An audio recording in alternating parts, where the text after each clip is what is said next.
آج آزادی کے رودات کو سنانے کے لیے مجھے دعوت دی گئی تھی۔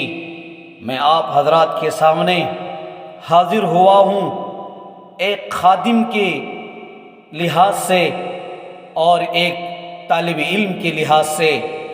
مجھے تو اتنا اس کے تعلق سے اتنا علم نہیں ہے جتنا میرے اساتذہ اکرام سے میں نے سیکھا، اس کو سامنے میں آپ کے رکھتا ہوں، تھوڑا سماعت فرمائیں۔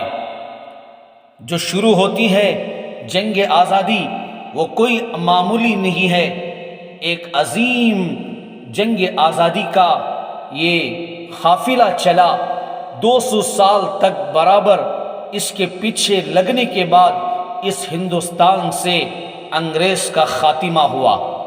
انگریز یوں ہی نہیں چلا گیا، مردوں نے اپنے قربانیاں دی، اپنی بیویوں کو بیوہ کیا، اپنے بچوں کو یتیم کیا، اپنے گھر سے باہر رہ کر اپنی ساری قربانیوں کا نذرانہ پیش کیا، جب جا کر یہ ملک، یہ بھارت ہندوستان آزاد ہوا ہے۔ سب سے پہلے عظیم مرد مجاہد شیر بنگال انگریز کے خلاف سراج الدولہ عین جوانی کے عالم میں جام شہادت نوش کیا۔ 1766 میں میسور کا حکمران اٹھ کھڑا ہوا، حیدر علی انگریز سے ٹکر لی اور ان کو دھول چٹائی۔ 1782 میں شیر دل بیٹے جلیل القدر عالم دین شیر میسور ٹیپو سلطان کھڑے ہوئے، ایک آہینی دیوار بن کر کھڑے ہو گئے، پوری قوت سے اس ملک سے انگریز کو نکالنے کی کوشش کی۔ 1799 میں میر صادق، میر جعفر، میر معین الدین جیسے غداروں کی وجہ سے سلطنت میسور پر حملہ کر دیا انگریزوں نے۔ کسی نے مشورہ دیا سرکار انگریز کی فوج زیادہ ہے، انگریز کے سامنے گھٹنے ٹیک دیں اور اپنے ہتھیار کو ڈال دیں، انگریز کی حکمرانی کو تسلیم کر لیں، قربان جائیے۔ حضرت ٹیپو سلطان شہید رحمت اللہ علیہ پر ایک ایک حرف بہادری ان کی زبان سے ٹپکتی ہے۔ شیر کی ایک دن کی زندگی گیدڑ کی 100 سالہ زندگی سے بہتر ہوتی ہے۔ تلوار سے لے کر اپنی تلوار کے پوری ٹوٹنے تک بھی وہ برابر لڑتے رہے اور یہ پیغام دیا، غلامان محمد جان دینے سے نہیں ڈرتے، سر کٹ جائے یا رہ جائے کچھ پرواہ نہیں کرتے۔ جب ٹیپو سلطان زندہ تھے کسی کو ہمت نہیں تھی کہہ سکے ملک ہمارا ہے۔ جب ٹیپو سلطان جام شہادت نوش فرما چکے، انگریز نے کہا آج سے ہندوستان ہمارا ہے۔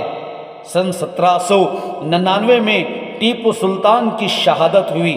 سن 1803 کے اندر انگریز دلی پہنچ کر اعلان کیا خلق خدا کی، ملک بادشاہ کا، لیکن حکم آج سے انگریز کا چلے گا۔ شاہ عبد العزیز رحمۃ اللہ علیہ نے یہ فتویٰ جاری کیا، اب ہمارا ملک غلام ہو گیا ہے، ہر مسلمان پر فرض ہے انگریز سے جہاد کرے، ہندوستان کو آزاد کرے، اور قدم بھی اٹھایا۔ قدم ہی نہیں، اپنے مرید کو تیار کیا، سید شہید علیہ الرحمہ کو، اپنے بھتیجے اسماعیل شہید رحمۃ اللہ علیہ کو اس کام کے لیے تیار کیا۔ ان دونوں نے محنت کر کے ایک بہت بڑی جماعت تیار کی، پوری دھن من سب لٹا دیا، تیاریاں کی۔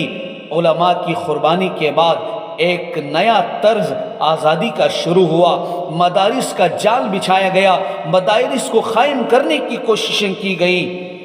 دیوبند کی زمین پر ایک بڑا مدرسہ، ایک بڑا دارالعلوم قائم کیا، پھر اس کے بعد مظاہر علوم قائم ہوا، پورے ملک پر مدارس کا ایک جال پھیلتا چلا گیا، ہر جگہ مدارس ہی مدارس ہوتے چلے گئے۔ اس کا مقصد سنیں، کیوں ہے اس کا مقصد، کیوں مدارس کا جال بچھایا گیا؟ مدارس کا جال اس لیے بچھایا گیا، مدارس کے قیام کا مقصد دین کی فضا، قال اللہ قال رسول کی صدا لگانے والے پیدا ہوں، دوسرا مقصد انگریز کی آنکھ میں آنکھ ڈال کر مجاہد پیدا ہو جائیں۔ اس بام حرم سے گونجی ہے 100 بار اذاں آزادی کی، 100 بار سوارا ہے ہم نے اس ملک کے گیسوئے برہم کو، اہل جنوب بتلائیں گے کیا ہم نے دیا عالم کو۔